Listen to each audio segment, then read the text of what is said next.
한 주간도 잘 지내셨습니까? 매주 비슷한 질문을 드려도요, 매주 답이 없으세요. 잘 지내셨어요?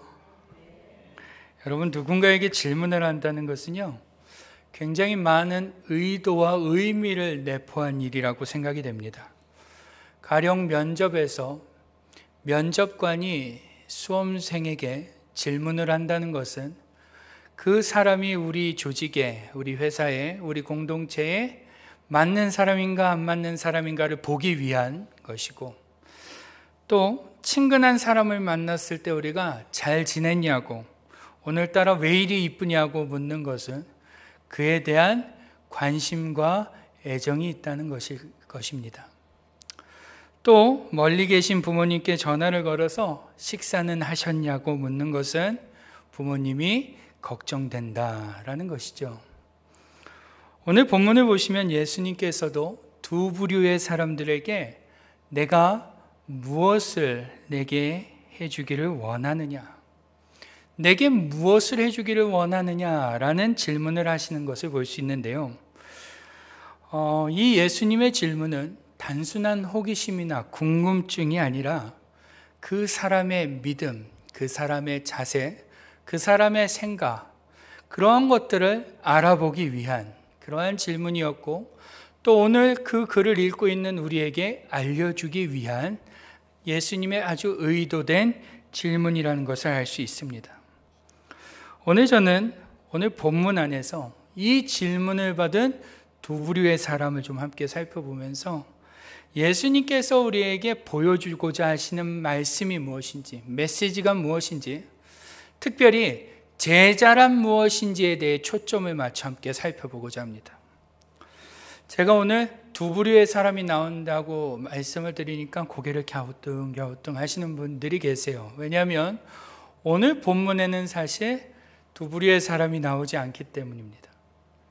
제가 시간 관계상 오늘 본문을 좀 짧게 읽었는데, 오늘 본문은 35절부터 시작되는 본문인데요. 35절부터 시작되는 본문의 말씀을 잘 보면 내게 무엇을 하여 주기를 원하느냐라는 이 질문을 두 부류의 사람이 받게 되는 것을 볼 수 있게 됩니다. 찾으실 수 있어야 돼요. 먼저 예수님께서 내게 무엇을 해주기를 원하느냐라는 이 질문을 먼저 누구에게 하시죠? 누구에게 하십니까? 맞습니다. 세베대의 아들 야고보와 요한에게 하시죠. 우리 한번 35절과 36절 말씀을 같이 한번 읽어보겠습니다. 시작. 세베대의 아들 야고보와 요한이 주께 나와 여쭤오되 선생님이여, 무엇이든지 우리가 구하는 바를 우리에게 하여 주시기를 원하옵나이다. 이르시되 너희에게 무엇을 하여 주기를 원하느냐. 아멘. 그렇습니다. 예수님께서는 하루는 계시는데 예수님의 제자, 그것도 야고보와 요한이 예수님을 찾아와 대뜸 이러한 말을 하는 겁니다. 예수님, 우리가 구하는 것을 다 들어주셔야 합니다. 그러자 예수님이 뭐라고 말씀하세요? 뭐라고 물으시죠? 너희에게 무엇을 하여 주기를 원하느냐 물으십니다. 그러자 그들이 뭐라고 하죠? 37절 같이 읽어볼까요? 시작. 여짜오되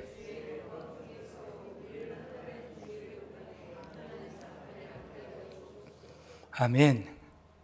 이게 무슨 말이죠? 예수님께서 예루살렘에 들어가시게 되면 분명 하나님의 나라가 완성될 거라고 제자들은 믿고 있었던 겁니다. 그들은 유다라는 나라가 예수님의 통치 가운데 있게 될 거고, 예수님은 그 유다의 왕이 될 거라고 믿고 있었던 거죠. 그래서 그들은 그때 예수님이 왕이 되실 때 우리도 예수님의 옆자리에, 그 높은 자리에 앉게 해 주십시오라고 그 요청을 하고 있는 것입니다. 여러분, 이 야고보와 요한은 굉장히 야망이 있었습니다.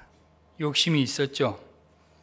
또 꼭 그런 이유뿐만 아니라 실제로도 예수님의 측근에서 다른 어떠한 제자들보다 예수님을 사랑하며 예수님을 누구보다도 더 열심히 따른 제자가 누구예요?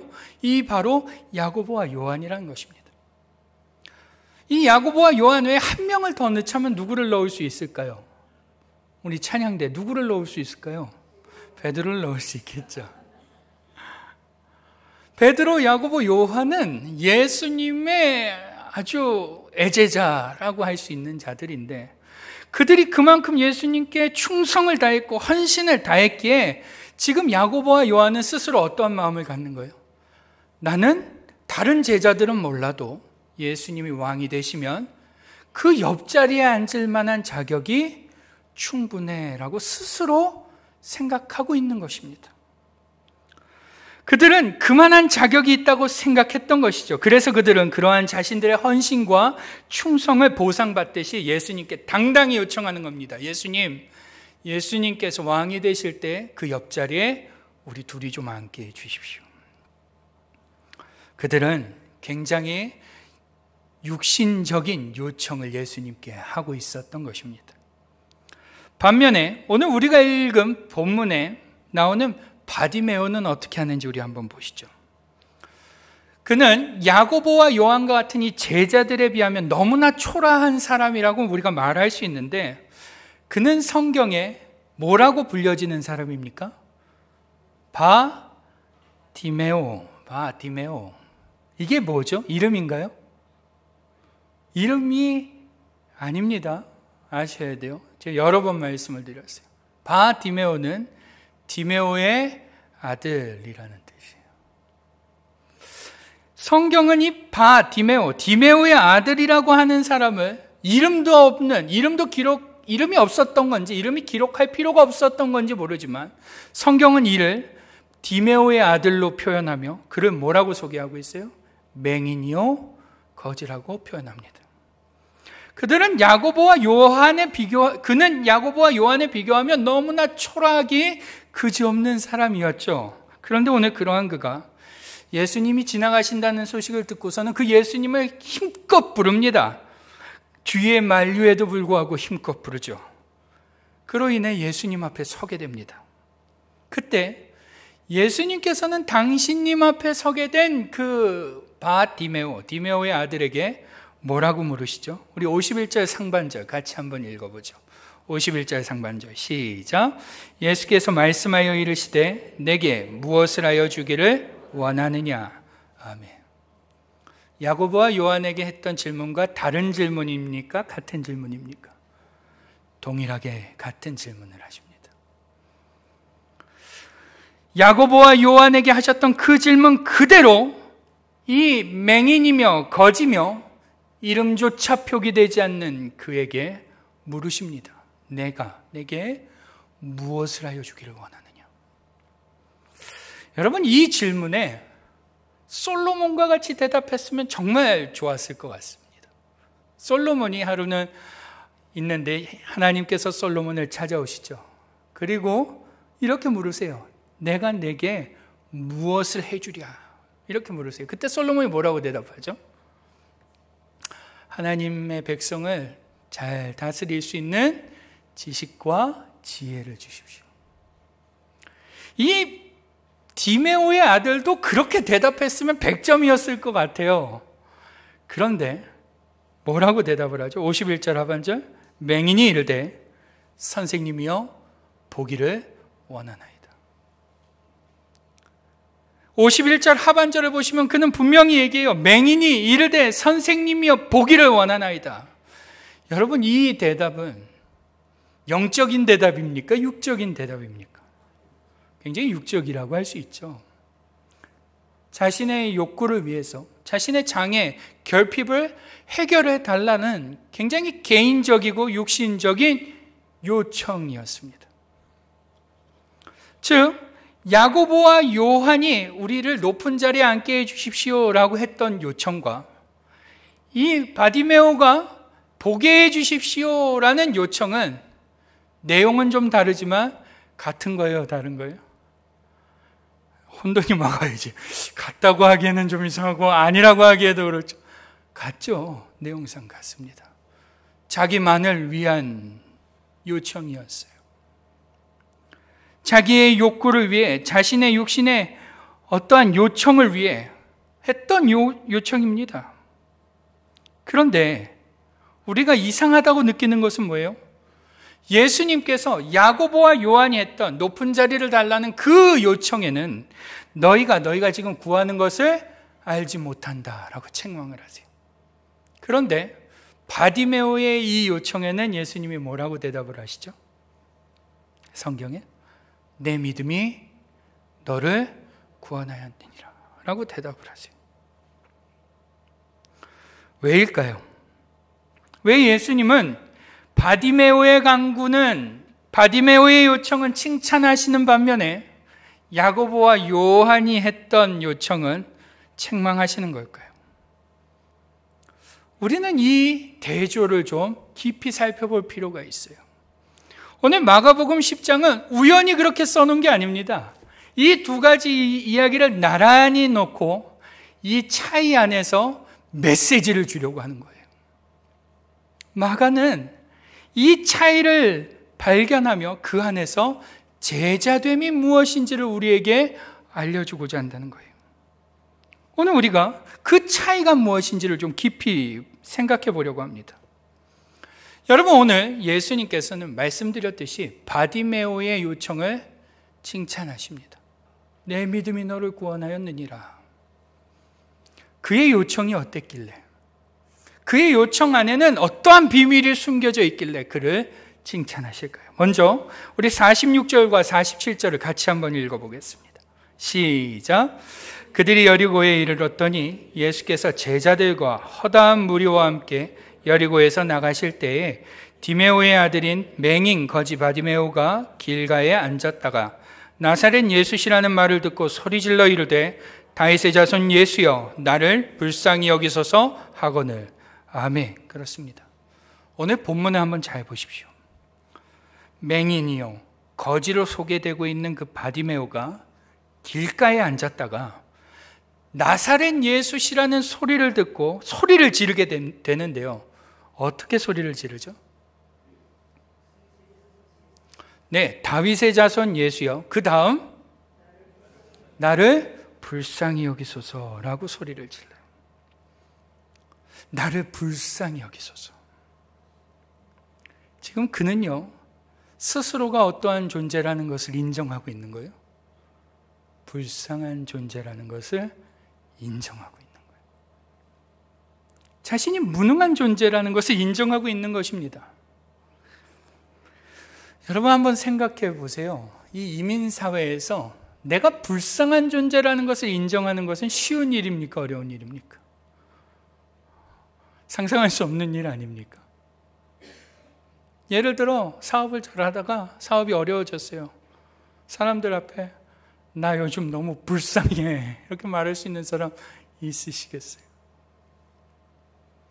불쌍한 존재, 무능한 존재, 힘이 없고 방법이 없고 해결책이 없는 존재, 나는 전적으로 무능한 존재입니다. 절망적인 존재입니다. 라는 그 사실을 지금 누가 인정하고 있다고요? 바디메오가 인정하고 있다는 거예요. 여러분 한번 생각해 보세요. 눈이 보이는 사람들은 예수님을 향해 스스로 갈 수가 있었습니다. 몸이 아파도 찾아갈 수 있었죠. 도와달라고, 낫게 해달라고, 치료해달라고 얼마든지 말할 수 있었습니다. 심지어 마가복음 5장을 보시면 12해 동안 혈루병을 앓던 여인도 앞에서는 말 못하지만 뒤로 슬쩍 가서 예수님의 옷깃도 잡을 수 있었습니다. 그런데 맹인은 어떤가요? 맹인은요 방법이 없습니다. 예수님이 멈춰 서셔야 해요. 예수님이 걸음을 돌려 나에게 오셔야만 하는 거죠. 예수님이 누군가를 시켜 나를 부르시지 않으면 도무지 방법이 없는 것입니다. 이 바디메오는 그 사실을 알고 있었던 거예요. 저는 전적으로 무능합니다. 저는 도저히 방법이 없고 해결책이 없습니다. 저는 주님이 은혜를 뻗치지 않으시면, 긍휼을 베풀지 않으시면 저는 도저히 회복의 기미가 없는 존재입니다. 그래서 뭐라고 외치는 거예요? 예수여 나를 불쌍히 여겨주십시오 라고 고백한다는 거예요. 그는 이 비참한 사실을 받아들이고 인정하고 있는 거죠. 여러분, 그의 외침은 단순히 예수님을 부르기 위해 예수님 여기 보세요, 제가 여기 있어요, 이런 손짓이 아니었습니다. 예수님 앞에서, 사람들 앞에서 처절하게 저는 절망적입니다 라는 고백을 하는 그러한 외침이었던 것이죠. 우리는 그의 외침을 너무나 심플하게 생각하는데 그 외침은 창피하고 부끄러우며 절망적이고 도저히 손쓸 수 없는 무력한 외침이었던 것입니다. 그런 고백이 담긴 외침이었죠. 게다가 그의 외침을 조금 더 볼까요? 그의 외침은요, 상식을 믿음으로 바꾸는 외침이었습니다. 뭐라고요? 상식을 믿음으로 바꾸는 외침. 따라해 봅시다. 상식을 믿음으로 바꾸는 외침. 이게 무슨 말이냐면, 여러분 47절을 다시 보시면요, 이 바디메오가 예수님에 대해서 듣게 되는데 어떠한 예수님에 대해서 듣게 되죠? 어떠한 예수님에 대해서 듣게 돼요? 47절 잘 보세요. 네, 어떤 예수님이요? 나사렛 예수에 대해서 듣게 됩니다. 이 나사렛 예수라는 이 표현은요, 당시에는 예수라는 이름이 아주 흔했습니다. 그러니 누군가를 지목해서, 지칭해서 부를 때는 어떻게 부르는 거예요? 어디에 누구라고 이렇게 부르는 게 상식적인 일이었어요. 일반적인 일이었죠. 예를 들어 여기 센트로에 백광호 이렇게 부르는 거예요. 그냥 백광호라고 하면 어떻게 하는 거예요? 어디에, 어디 사는 누구 묻는 거죠. 당시의 기준으로는 상식적인 게 어디에 누구, 나사렛의 예수, 그분을 지칭할 때는 그렇게 부르는 게 상식입니다. 그런데 그는 그 나사렛 예수라는 분을 듣게 되는데 어떻게 고백을 하죠? 어떻게 부르짖죠? 그 예수님을 뭐라고 부릅니까? 다윗의 자손 예수라고 바꾸어 부른다는 것입니다. 사람이 바뀐 거예요? 아니요, 동일하신 분이죠. 그 예수님이 바뀌지 않았습니다. 그도 얼마든지 그분을 향해서 나사렛 예수라고 부를 수 있어요. 그런데 그는 그렇게 부르지 않는 것입니다. 그 나사렛 예수를 다윗의 자손 예수라고 부른다는 거예요. 여러분, 다윗의 자손 예수라는 이 표현 마가복음에 몇 번 등장할까요? 찍어보세요. 한번 맞히실 수 있습니다. 몇 번 등장할까요? 맞히실 수 있어요. 네, 맞습니다. 한 번 등장합니다. 한 번 등장해요. 누구를 통해서요? 소경이요 거지며 이름조차 밝혀지지 않은 그 디메오의 아들을 통해서 다윗의 자손 예수라는 고백이 퍼져진다는 거예요. 여러분, 다윗의 자손이라는 말은 언약적인 주님을 표현할 때 말하는 것입니다. 디메오의 아들은 그가 들었던 상식적인 예수를 언약의 관점으로 바꿔 부르는 것입니다.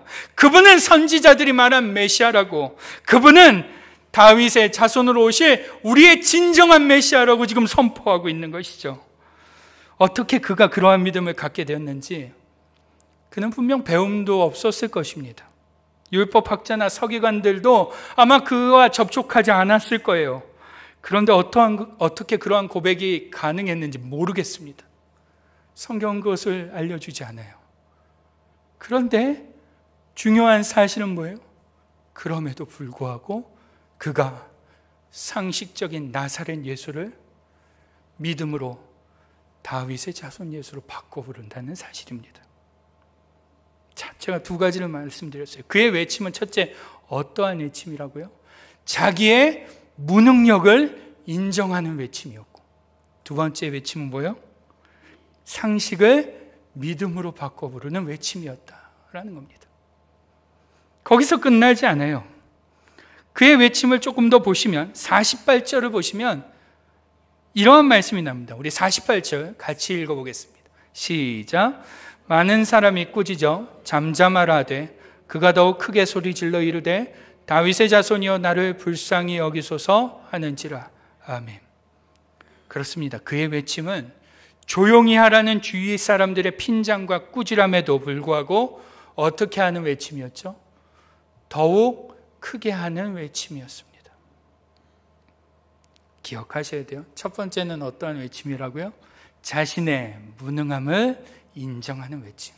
두 번째는요, 상식을 믿음으로 바꾸는 외침. 세 번째는요, 더욱 크게 하는 외침. 이 더욱 크게 한다라는 말은 못하게 하니까는 악에 받쳐갖고 소리를 더 지른다, 이런 의미가 아니에요. 목소리를 더 높인다, 고래고래 소리를 지른다, 그 의미가 아니에요. 자신이 무능하다는 사실을 더욱더 분명하게 인정한다는 거예요. 그리고 그렇기 때문에 예수님만이 내 소망이 된다는 것을 더욱더 분명하게 외치는 거죠. 다윗의 자손 예수여 나를 불쌍히 여기소서 하자 사람들이 하지 말라고, 조용히 하라고 할 때 그는 멈추지 않습니다. 아니라고, 나는 진짜 불쌍한 사람이라고, 나는 절망적이라고, 그래서 나에게는 예수 그리스도만이 소망이라고, 그분이 다윗의 자손만이 나에게 소망이라고, 거기서 무너지지 않고 더 크게 외치는 것입니다.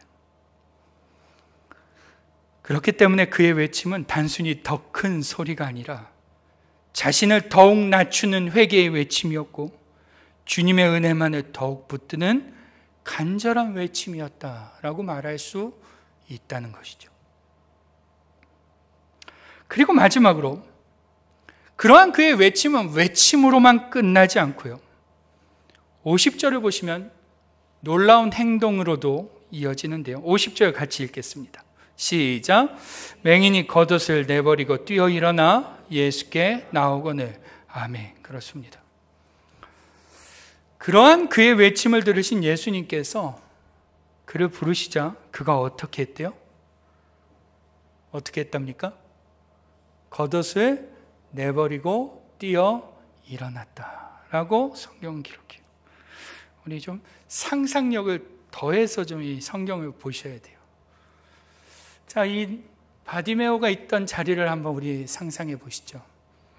그는 아마 차가운 바닥에 옷인지 헝겊인지 알 수 없는 것을 하나 깔고 그 위에는 아마 동전이 몇 개 올려져 있었을지도 모르겠습니다.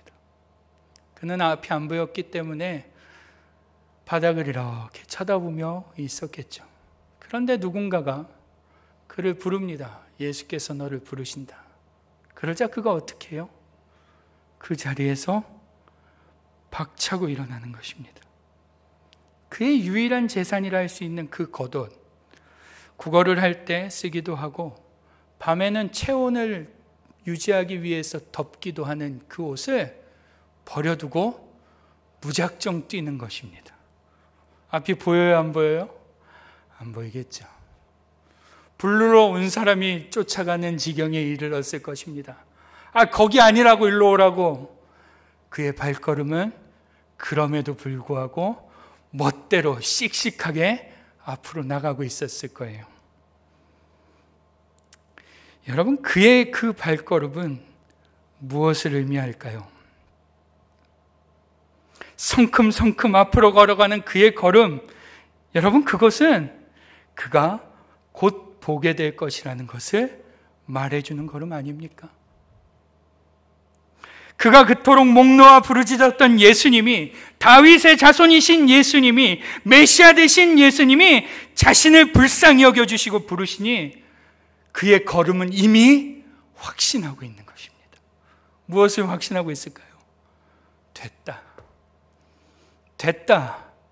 보게 되겠구나. 성경은 그래서 그가 뛰었다라고 표현하는 거예요. 그의 걸음 안에는 예수님이 자신의 눈을 뜨게 해주실 것이라는 믿음이 차고 넘치는 중입니다. 그는 무능한 자신을 불쌍히 여기신 그 다윗의 자손이신 예수님의 부름에 자신에게 무슨 일이 일어날지를 이미 알았고 확신하고 있었던 거죠. 그래서 자신의 겉옷도 버려도 상관이 없는 것입니다. 이제 필요가 없는 거예요. 그게 더 이상 중요하지 않는 것입니다. 1분 1초라도 빨리 그 예수님한테 가는 것이 중요한 게 돼버린 거죠. 그래서요, 심지어 51절을 보시면 그 예수님의 앞에 섰던 그에게 예수님께서 내게 무엇을 해주기를 원하느냐라고 할 때 그는 조금도 망설이지 않습니다. 뭐라고 하죠? 선생님이여 보기를 원하나이다. 뭐를 할까? 뭐가 좋을까? 이것도 하고 싶고 저것도 하고 싶은데 뭐를 어쩌지? 아니요. 그는 알고 있었죠. 불려지는 순간 볼 수 있구나. 믿었던 것입니다. 여러분, 이처럼 내게 무엇을 하여 주기를 원하느냐라는 이 질문에 보기를 원하나이다 라는 이 바디메오의 표현은 표면적으로만 보면 야고보와 요한이 했던 요청과 크게 다르지 않습니다. 그러나 이 바디메오가 그 고백을, 그 요청을 토해내기까지 그의 모습을 보면 그의 모습은 하나도 신앙 고백이 아닌 것이 없다는 것입니다. 그의 모습 하나하나, 그의 행동 하나하나, 그의 외침 하나하나에는 주님을 향한 믿음이 녹아지고 녹아졌던 것이죠. 여러분, 예수님께서는 바디메오의 그 고백을 보신 것입니다. 예수님께서는 자신의 무능함을 인정하고 있는 그 바디메오, 그래서 주님만이 소망이라고 고백하는 그 바디메오, 상식을 바꿔 믿음으로 고백하며 주님의 부르심에 모든 것을 내려놓고 뛰어갈 수 있는 그 바디메오의 중심을 보신 것입니다. 그래서 오늘 잘 보시면 예수님께서 그러한 글을 어떻게 하신 거예요? 49절 같이 읽죠. 시작. 예수께서 머물러 서서 그를 부르라 하시니 그들이 그 맹인을 부르며 이르되 안심하고 일어나라 그가 너를 부르신다 하매. 아멘. 그렇습니다. 예수님께서 그를 어떻게 하세요? 부르세요. 마가가요, 이 예수님이 그를 부르셨다는 사실을 강조하기 위해서 이 짧은 한 절에 부른다라는 동사를 몇 번 써요? 3번이나 쓰고 있는 거예요. 그는 불려짐을 당한 겁니다. 그는 그러한 자세와 마음가짐이 있었기에 예수님께 부름을 받았어요. 여러분, 공교롭게도 오늘 본문 앞에 나오는 10장 17절 이하를 좀 보시겠습니까? 성경을 펴서 한번 17절 이하를 보시면 재물이 많은 청년 하나가 등장합니다. 그 재물이 많은 청년 하나가 예수님께 나와 어떻게 해야 영생을 얻느냐고 묻죠. 우리 한번 21절을 같이 읽어보겠습니다. 시작. 예수께서 그를 보시고 사랑하라 이르시되 내게 아직도 한 가지 부족한 것이 있으니 가서 내게 있는 것을 다 팔아 가난한 자들에게 주라. 그리하면 하늘에서 보화가 내게 있으리라. 그리고 와서 나를 따르라 하시니. 아멘. 그렇습니다. 예수님께서요, 그 청년을 어떻게 하셨대요? 사랑하셨대요. 그래서 보시면 영생을 어떻게 하면 얻을 수 있습니까? 라고 묻는 그 청년을 향해 내가 가진 것을 다 팔아 나눠주고 너는 나를 따라오라. 부르세요. 바디메오를 부르셨듯이 동일하게 부르십니다. 그는 주님께 부르심을 당합니다. 12 제자가 예수님께 부름을 받았듯이 동일하게 부름을 받죠. 그런데 문제가 뭡니까? 22절을 보시면 그렇게 영생을 갈망하던 그가 그 사람은 재물이 많은 거로 이 말씀으로 인하여 슬픈 기색을 띠고 근심하며 가니라 라고 성경은 증언합니다. 한순간에 영생에 대한 갈급함은 사라지고 재물로 인해 근심하며 돌아갔다고 성경은 증언하고 있죠. 다시 말하면 예수님이 부르신다고 해서 다 제자가 되지는 않는다라는 거예요. 여러분, 이 대조가 무엇을 의미할까요? 오늘 마가복음 10장에는 솔직히 세 부류의 사람이 나오고 있죠. 청년이 나오고 야고보와 요한이 나오고 바디메오가 나옵니다.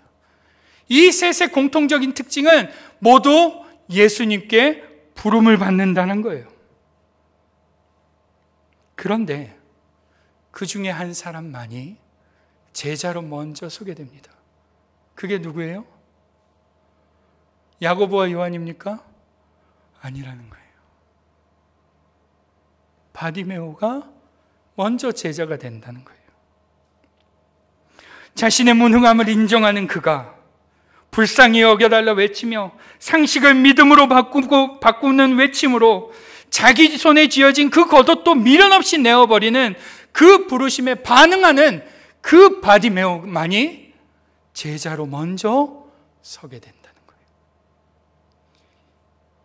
애석하게도 야고보와 요한은 제자로 부르심을 받았어도 아직 아닙니다. 먼저 된 자가 나중돼요. 여러분, 우리 52절을 같이 읽어볼까요? 52절 시작. 예수께서 이르시되 가라, 내 믿음이 너를 구원하였느니라 하시니 그가 곧 보게 되어 예수를 길에서 따르니라. 아멘. 세 번역으로 또 한번 읽어보시죠. 시작. 예수께서 그에게 말씀하셨다. 가거라, 내 믿음이 너를 구원하였다. 그러자 그 눈먼 사람은 곧 다시 보게 되었다. 그리고 그는 예수가 가시는 길을 따라 나섰다. 아멘. 성경은 그가 보게 되었다라고만 말하지 않고 뭐라고 이어서 말하죠? 그가 다시 보게 되어 예수가 가시는 길을 따라 나섰다. 예수가 가시는 길이 어떤 길입니까? 우리 10장 읽고 있잖아요. 11장 보세요. 11장 딱 보시면 무슨 일이 생겨요? 이제 예수님께서 예루살렘에 들어가셔서 죽으십니다. 이 바디메오가 따라간 길은 예수가 가시는 그 길, 그거는 바로 십자가를 향하여 가는 그 길을 동참했다라는 거예요. 한마디로 제자도를 이루게 되었다라는 것이죠. 맹인이며 거지며 이름조차 기재되어 있지 않은 그가 예수님을 따라가는 사람, 예수님의 제자가 되었다라는 것입니다. 여러분, 오늘 우리는 이 말씀을 보며 우리는 제자도를 이루고 있나 한번 고민해 봐야 합니다. 오늘 마가복음 10장에는 예수님의 부름에 세 부류의 사람이 부름을 받습니다. 한 명은 너무나 사랑해서 예수님을 따르라는 말씀을 그가 들음에도 불구하고 재물로 인해 근심하며 떠나는 한 부류가 있고, 한 부류는 3년간 예수님을 죽어라고 따라다녔지만 여전히 제자도가 뭔지 모르고 있는 한 부류가 있으며, 나머지 한 사람은 길거리에서 거지로 맹인으로 이름조차 없던 그가 예수님을 따라 예수님의 길을 가는 한 사람이 있음을 우리는 성경을 통해 확인하죠. 사랑하는 여러분, 여러분은 이 세 부류 중에 어디에 속하십니까? 내가 가진 것 앞에서 근심하며 돌아서는 사람입니까? 아니면 예수를 믿기는 믿지만 내 욕심을 위하여 예수를 따르는 사람입니까? 아니면 그 예수님을 위하여 다 버리고 그 길을 따를 수 있는 분이십니까? 오늘 우리는 이 엄중한 질문 앞에 우리의 마음을 확고히 세워야 될 줄 믿습니다. 주님은 오늘 우리를 향해 물으시죠. 내가 너에게 무엇을 해주랴? 여러분, 우리는 이 질문에 하나님, 우리는 무능합니다. 그러니 나를 좀 불쌍히 여겨 주옵소서. 하나님, 주님은 다윗의 자손입니다. 나를 구원하여 주옵소서. 우리는 이러한 대답으로 주님의 질문에 반응해야 될 줄 믿습니다. 사랑하는 성도 여러분, 오늘 주님께서 우리를 제자로 초대하십니다. 바디메오와 같이 주님의 부르심에 자신의 무능함을 인정하고 주님만을 의지하여 그의 긍휼을 구하며 상식이 아닌 믿음으로 반응할 수 있기를 바랍니다. 어떤 상황에서도 흔들리지 마시고 그 주님이 소망 되심을 선포하시기 바랍니다. 그리고 가진 것, 손에 쥔 것, 그것을 지키려고 떠나기보다 그것을 내려놓으시고 따를 수 있기를 바랍니다. 오늘 그 놀라운 축복이 오늘 여기 모인 우리 모든 성도님들에게 넘치기를 주님의 이름으로 축복합니다. 아멘.